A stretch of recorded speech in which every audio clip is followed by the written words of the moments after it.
keep on rocking in the fever. Keep on rocking in the fever. Oh, better speed up. I gotta stay right behind this bus because it's a very nice bus. Damn it! I gotta change lanes here.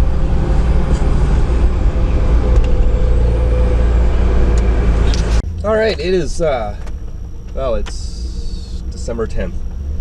How's it going, everyone? At least I'm recording it now. So, inevitably I'm getting all the same questions I get every year this time of year, which is, how do you stay warm? Mostly, you know I always joke about this every year. It's mostly from US viewers. How do you stay warm, quote unquote, way up there? Vancouver is in the bottom half of North America. If you're gonna draw a line right across the continent, we're in the bottom half, and we're on the west coast. And we consider ourselves the south coast. Technically, it's called the south coast. And it's a lot warmer here than a lot of other places on the continent.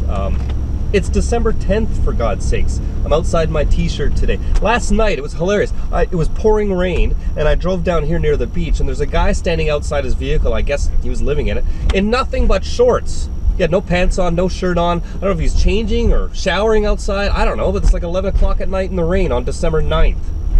You know? So, and I get asked by people in like Minnesota and New York, New Jersey, places like that, how do you stay warm? And I'm like, why are you asking me? I should be asking you, because it's way colder down in New York than it is in Vancouver. It's geography, guys. It's just simple geography. West is warmer than east. All right, I'm cutting this into the video here because I wasn't finished editing it for upload yet, and then I just checked the comments on my video about vegan van dwellers, and V Iznez, I-Z-N-E-Z-Z, Iznez, I guess that's what you call yourself. You left me a comment on my van life bacon video. Now, normally I don't answer questions that aren't related to the topic of the actual video you're commenting on, because this has nothing to do with vegetarianism, but I'm gonna humor you on this one because it happened to be about this upload, which I was already putting together. And you said, what do you do about water in cold-ass Canada? Were we just talking about this?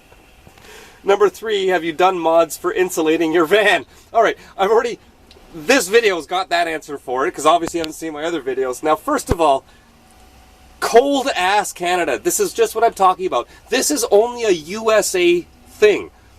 People, you're that person this month, because there's like a few a year that keep asking me this around this time of year, and they're all from the USA. Nobody in any other country asks me this. Even people in the UK. I have viewers all around the world. Even Australians don't ask me this because they know Canada is bloody massive and there's different climates from coast to coast. Alright, here's North America for about the past month or so. And here's Vancouver. In the warm area, you see the colors there? Blue and green are very cold. It's warmer up in Alaska than it is on the eastern US seaboard. The central US, here and here. It's not some just black and white, it's cold here, and that's the whole country. That would be me. That would be like me saying to you, what do you do about the cold-ass USA? Because I saw video footage of New York City with several feet of snow every year. So obviously the entire USA is just a cold-ass wasteland, right? Vancouver, we don't really get snow. Once every few years we get a bit of snow and everyone freaks out because nobody's heard of snow tires here, and the city is never prepared for it because the city doesn't have very many. We have like a handful of plow trucks because we don't get snow every year. So it's not like cities like Toronto or New York where they'll have hundreds and hundreds of plow trucks. But when it does happen, it's quite a spectacle. It's always front page news, even if it's only a couple centimeters of snow. So I get these questions all the time, and I always struggle to answer them because I don't have to do things like winterize. I don't have to. You know, necessarily cover up all my windows and everything like that. Although I generally do. As you know, I'm not a fan of windows because windows let in the summertime, especially, they let a lot of heat in that you don't want.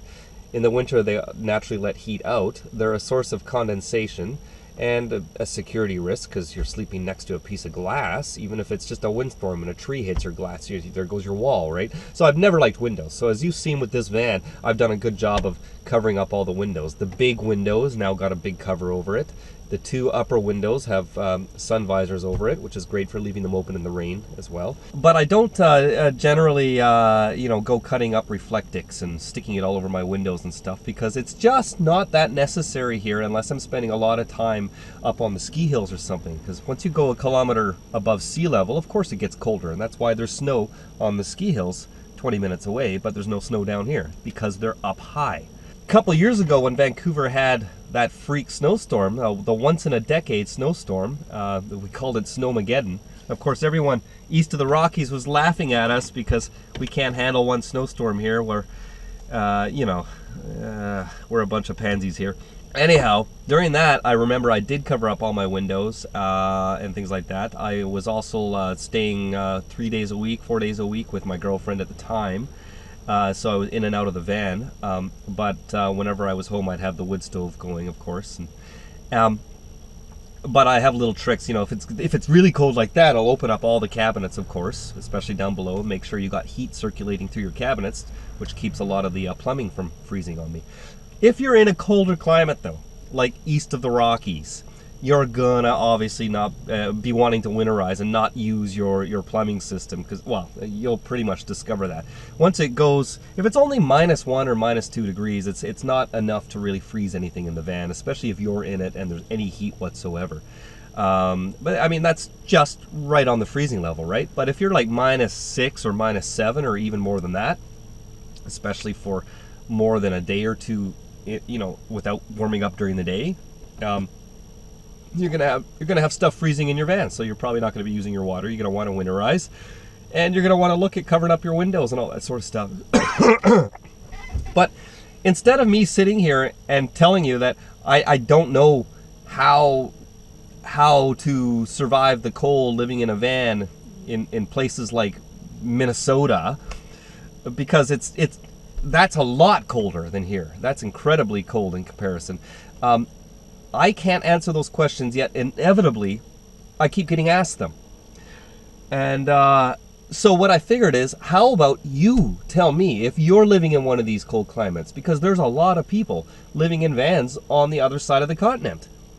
So if you're in one of these climates, tell us, put the comment on this video. Tell us what you do to get through it and make it comfortable. And that way I can refer people to this video and say, hey, check out the comments. Here are people that actually live in cold climates, and here's what they do. Of course, there's north of 60. That's Dave, my buddy Dave. He's been on lots of my videos, and he lives north of 60. So he's actually way up north in the Northwest Territories. So he knows a thing or two. But of course, him and his girl, you know, they like that. That's their lifestyle. They love going up there and living up there in the winter, and then they come down here in the summer.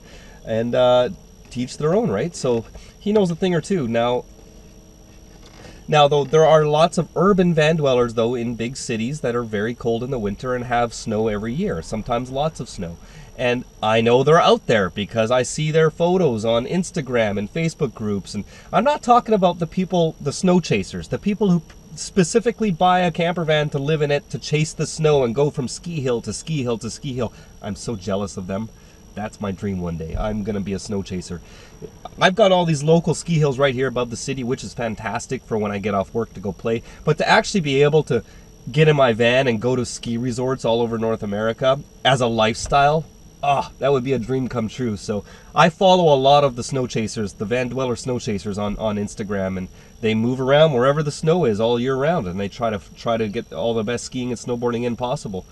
So there's those ones. So obviously they've got it down. Almost all of them have wood stoves, and they've got a lot of techniques. But the urban camper like myself, the city dweller in their vans, a lot of them have accounts on Instagram, and they're showing the ice outside and on their windows, the snow outside their doors, and they're getting up to go to work in whatever city they're living in. And I'm just like, wow.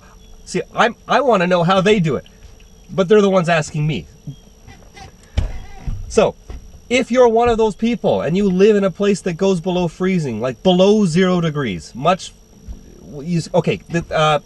if you're in the States, that means below 32 Fahrenheit, obviously. So tell me, what do you do to keep from freezing your nuts off in the winter in your van? Tell us, because a lot of my viewers want to know this, and so do I, to be honest. I don't think I could do this lifestyle if I was living in Minnesota, for example. I mean, no knock on Minnesota, but I like the snow up on the mountains, not in the city. Keep on rocking.